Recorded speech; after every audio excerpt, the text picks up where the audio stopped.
Hello everyone, I greet you in the name of God Almighty. My name is Apostle Silas, and today we have a very interesting video to react to. And this one says that 8 scientists have researched the black stone and 1 finally converts to Islam. So the question is, what exactly did he find out after making research on the black stone that was used in building the Kaaba? I believe that when we get onto the video, we are going to find out what the scientists in a sense saw before making that very decision. So if today happens to be the first time of you checking out my channel, don't forget to subscribe to my channel and follow me on my Facebook and Instagram. And if you have any video you want me to react to, don't forget to drop it at the comment section and I'm going to check it out. So guys, before we get on to the video, I'm a theologian and I make this video not to discredit anyone's religion. This is basically for educational purposes, and I believe that at the end of this video we all are going to learn from this. So guys, without any further ado, let's get down to this video and check this out.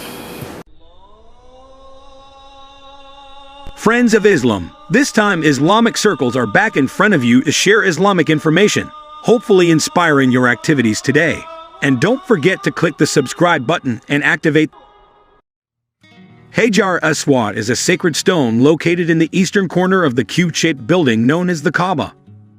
The stone has a long history and is an object of admiration for scholars around the world. The Hajar Aswad stone has also invited debate and speculation about its origins for centuries. Secular historians claim that the Hajar Aswad is a stone that fell from outer space. Meanwhile, many geologists around the world have tried to study the type and nature of this stone in an attempt to find out more about the scientific nature of Hajar Aswad. Some of the world's leading researchers have also conducted in-depth studies to research the origin of the Hajar Aswad stone. Well, in this video, we will explore the scientific studies that researchers have conducted in search of answers about the mysterious origins of this stone, so that we can gain a deeper understanding of this phenomenon, as the Hajar Aswad stone continues to be a mystery to this day. Here's the video.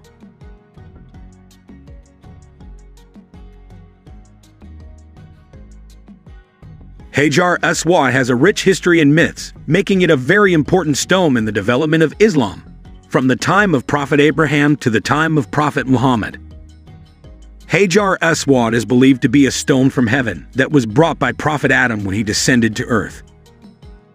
Over time, the Hajar Aswad stone deteriorated and was broken into several pieces in medieval times. However, the pieces of the black stone were later put back together and inserted into a silver frame fastened to a stone. Historically, the Hajar Aswad stone has undergone color changes. According to a hadith of the Prophet Muhammad, he said, "A black stone came down from heaven, and it was whiter than milk, but the sins of the sons of Adam turned it black." In this understanding, the black color of Hajar Aswad is believed to be a reflection of the sins of mankind. The government of the Kingdom of Saudi Arabia has even released a 49,000 megapixel high-resolution photograph of the Hajar Aswad. This photo allows anyone to clearly see every detail of this sacred stone. Inside the Grand Mosque, there are 8 clusters of Hajar Aswad, which are attached to a larger stone and framed by silver. But there are also other fragments of Hajar Aswad claimed to be in Istanbul, Turkey. One of them is in the Süleymaniye Grand Mosque. In addition to these 2 places, it turns out that other fragments of Hajar Aswad are in one of the museums in England. Why are the fragments of Hajar Aswad in England? Here are the facts. The process of taking the chunks began when some scientists read the news about the virtues and wonders of the Hajar Aswad stone. In the UK, there are 3 fragments of Hajar Aswad, which are kept for research purposes. As a very special stone and sacred to Muslims, the Hajar Aswad stone has always attracted public interest, especially researchers in the field of geology.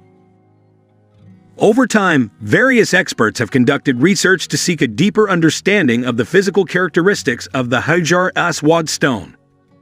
They also wanted to understand the geological processes that may have been involved in the formation of this stone. Of course, among researchers, there are many different views and opinions about Hajar Aswad. One of the researchers, Richard Burton, finally pronounced the creed after doing extensive research on the stone. In the research on the origin of the Hajar Aswad stone, one of the hypotheses proposed was that the stone came from a meteorite. This view is based on a catalog of meteorites compiled by G.T. Pryor, who categorized the Hajar Aswad stone as an aerolite or siderite, a type of meteorite rich in iron and silicates. Pryor argues that the Hajar Aswad stone is an aerolite meteorite, a meteorite that is more like an ordinary stone and is not dominated by iron and nickel, as is the case with meteorites that we commonly know. Anthony Hampton and a team of geologists from the University of Oxford also studied the local chili sauce collected from where the Hajar Aswad stone is located. They found rare amounts of iridium and cone fragments in the samples. The rare geological find, which is known to have formed in the bedrock beneath a meteorite impact crater, was discovered by Paul Parch, a curator of mineral stones during the Austrian-Hungarian Empire, who published the first comprehensive report on black stone in 1857, in which he suspected that the Hajar Aswad stone was a fragment of a meteorite that fragmented about 6,000 years ago. However, this hypothesis has been the subject of tremendous debate, as there are discoveries that state that the Hajar Aswad stone has the property of floating in water. This is contrary to the characteristics of meteorites in general, which have a high density, so they will sink if put into water.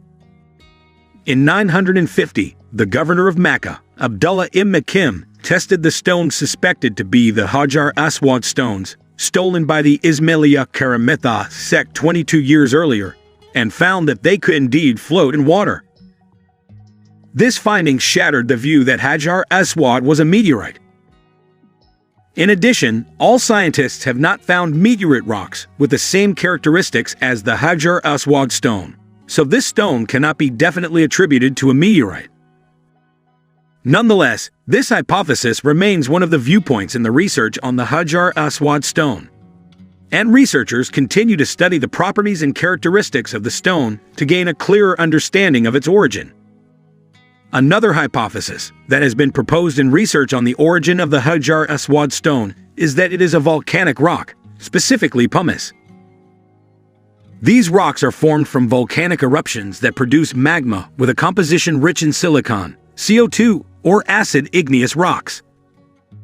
Acid igneous rocks are generally light or bright in color as opposed to dark, wet igneous rocks.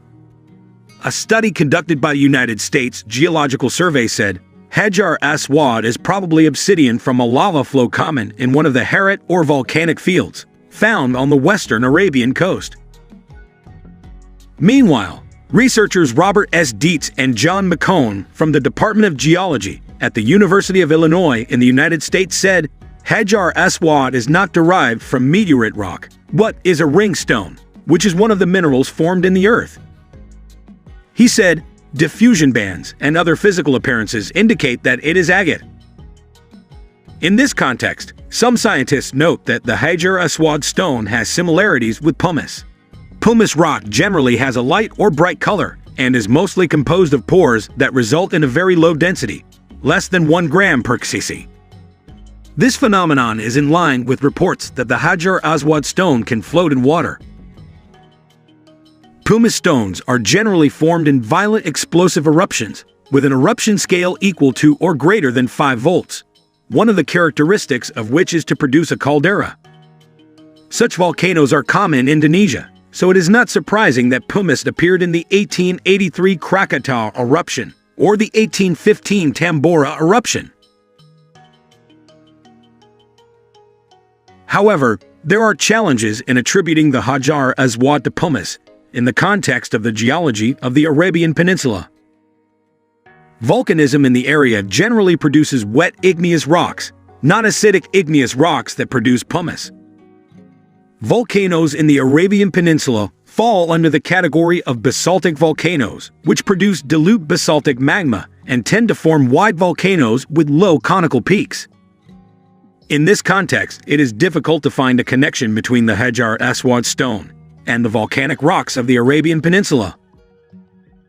Although calderas are found in some areas, such as Jebel Salma, These calderas were formed about 580 million years ago, and they are too old to have produced pumice. Thus, the possibility that the Hajar Aswad stone is a ring stone, or even a volcanic rock, becomes less supportive in this study. Volcanism in the Arabian Peninsula did not produce significant pumice, and there is no evidence to support the existence of explosive eruptions on a scale large enough to form pumice like the Hajar Aswad stone. Therefore, although the volcanic rock hypothesis has been proposed to link Hajar Aswad to pumice in the geological context of the Arabian Peninsula, it is still difficult to confirm. Further research is needed to better understand the origin and physical characteristics of this sacred stone. Some scientists say it is the oldest rock in the world, although it is not known exactly how old it is. In general, scientists can determine the age of rocks through carbonization and lead techniques for fossils, the age of the subsoil, and other related matters. But in fact, there is no parameter that can explain how old the Hajar Aswad stone is. Another fact is that no one has ever found a rock like the Hajar Aswad stone, so it can be concluded that this rock is not from the Earth, but also not a fragment of a meteor rock. This is because its density is very different from that of any other rock in the universe. In an effort to find a better answer about the origin of the Hajar Aswad stone, another hypothesis emerged, stating that this rock may be a type of impactite. Impactite is a rock formed by the collision of celestial bodies at very high speeds and with enormous energy. A Swedish geologist and paleontologist named Elisabeth Thomsen from the University of Copenhagen expressed her views on Hajar Aswad. Thomsen emphatically stated that Hajar Aswad is not a meteorite, but an impactite. On the mainland of Saudi Arabia, the product of the impact, more commonly called impactite, can be found at the location of the Wabar meteor crater, about 550 kilometers southeast of the city of Riyadh. He explained, "The Wabar structure, where rocks similar to Hajar Aswad are found, generally consists of white glass blocks containing silicon. Some parts even have blackish sheets." Thomsen's theory is quite interesting, as it matches the description in a hadith that describes Hajar Aswad as a stone whiter than milk. The impactite has a hollow structure, which can cause gas to be trapped inside the rock, allowing it to float in water. This is consistent with experiments showing the floating properties of the Hajar Aswad stone. However, upon further analysis, Thomsen's hypothesis was disproved by the finding that the Wabar structure was formed in 1704, just a few centuries ago. This is much younger than the mass construction of the Kaaba, which took place about 40 centuries ago. Therefore, it is difficult to associate Hajar Aswad with the Wabar structure. It can thus be concluded that the Hajar Aswad stone is neither a meteorite, nor a volcanic stone, nor an impactite. Although several studies have been conducted, the mystery of the origin of Hajar Aswad still remains an interesting topic of research. However, what is clear is that Hajar Aswad is a stone that has sacred value in Islam. Prophet Muhammad himself honored the stone by kissing it. This shows how important it is to respect the religious values represented by the Hajar Aswad stone. In the confusion and uncertainty of science, it is very important for Muslims to maintain the honor and privilege of the Hajar Aswad stone. Hajar Aswad remains a symbol of piety, purity, and obedience in the spiritual journey of Muslims. Hopefully, this video can be useful for all of us. Thank you. Well, that's a very interesting video, getting to know about this Hajar Aswad stone, and then also it being in the Kaaba. For all this while, all I've been thinking is, because there's a video I was actually listening to, and then it was saying how Abraham was able to build the Kaaba, and then it was talking about, understand, a stone, that it was the angels that helped him when he was trying to build the place of worship for God, when him and Ishmael were building it. So it led to the point that the angel actually helped him, in getting the stone, which is at the right hand side, or which is at the corner of the Kaaba. But then in this video, making a revelation about this Hajar Aswad stone, talking about about the revelation by Prophet Muhammad, may peace be upon him, talking about a black stone was sent from heaven, but the stone was actually white, but because of the sin of the children of Adam, make the stone to change to black. Are you thinking what I'm thinking? Are you not sure that the prophet was actually maybe speaking in metaphor? Well, that has not been put into consideration, but then it's just my own saying. So getting to know about, you understand, the stone being at the Kaaba, and then scientists making research trying to understand its origin, you know, it tends to, I don't know if it conflicts with what I have known before, talking about the black stone that is at the Kaaba. And then now we're talking about the Hajar stone, and then talking about it being used, you understand, in the Kaaba, and even Prophet Muhammad, you understand, actually honor it. But then let's try to look at this. What do you think that, you understand, God sent a stone, right? But the stone is changing in coloration due to the sin of the children of Adam. So how do you think that they can be able to purify that stone? Have you actually thought of this? Okay. What now happens to our belief as Christians? Well, I know that that may not necessarily have to do with that, but what if, you understand, he was just speaking a metaphor? Maybe we have not put that into consideration too. But whatever, you understand, the stone is, of course, we have get to know about some of the things, you understand, in the video, saying that this kind of stone cannot be found anywhere aside from the ones that was kept in England, also one in Turkey, and then also the one at the Kaaba. And then they are speaking about how respectable it was that even the prophet actually, in a sense, kissed that very stone. Well, all those things, in a sense, is just a new revelation. So I don't understand what is just the difference between these, the Hajar Aswad stone, and then also the stone that Abraham used in building the Kaaba, which to those who have gone there says that is actually, it was in one corner of the Kaaba.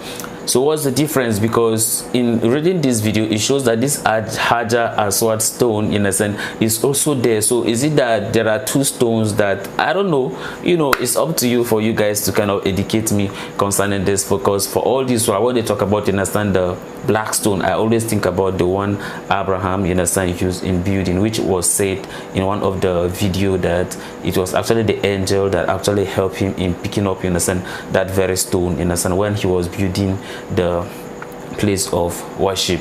I do not know, so I think some of you need to give me some of the differences, because this video just revealed a new thing to me.